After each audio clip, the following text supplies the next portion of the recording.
Before you even think about laying out or cutting your stair stringers, you will need to create a safe working environment. Make sure that you don't have chunks of wood at your feet you're trying to step over, and they're getting tangled. You're stepping on your extension cords, stuff like that.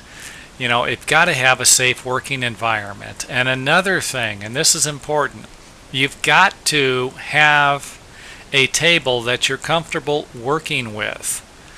I've seen people use that are 5'2", and they're using standard 36-inch sawhorses. Make your own sawhorses. Make and create a environment that you're comfortable working in.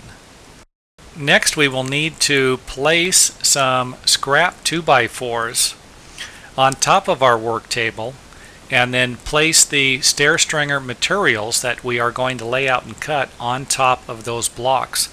This will provide us with a way to maybe have our tools last a little longer. I can't tell you how many times I've watched carpenters, master carpenters, they'll lay the stringer right on top of another stringer or another board and cut their stair stringers. I've actually seen people lay the stair stringers that they're going to cut on top of another stair stringer, and then nail the two stringers together, and then cut the first stair stringer, and then use the saw cuts on the next stair stringer as their guide, as a pattern. I'll tell you, don't do this, because that's only going to create problems as you have different variations in your cutting, and trust me on that, you really end up with a horrible product if you do that.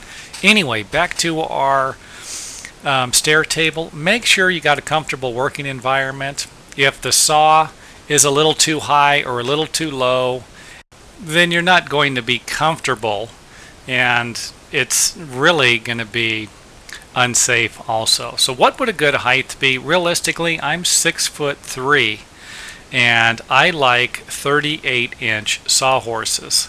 So this would be a 38-inch total height on the sawhorse, and then I would lay a flat 2x12 down as a positioning board or a table, and then put my blocks on top of that. So it's probably going to put me at about 41 inches, something like that. So figure out what is a good height for you, what you're comfortable working at, and go from there. So hope this helps.